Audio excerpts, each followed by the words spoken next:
память этой посвящается.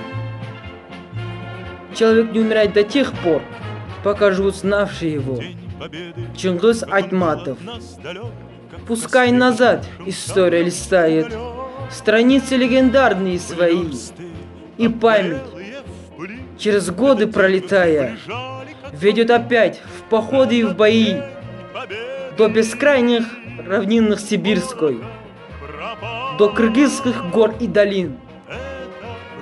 Поднимался народ богатырский, наш великий могучий народ.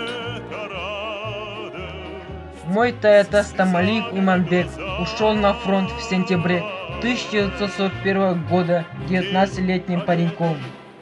За мужество и отвагу в годы войны награжден орденом Красной Звезды, медалью за отвагу, медалью за победу над Германией. В Великой Отечественной войне 1941-1945 годах.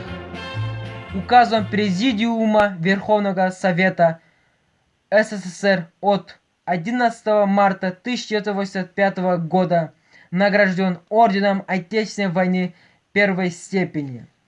Тыл должен работать на фронт, ведь победа ковалась не только на фронте, но и в тылу. Моей тайне труженице тыла Стамалиева Садат посвящается. Я поздравляю вас с великим днем, с днем нашей славы, с днем победы!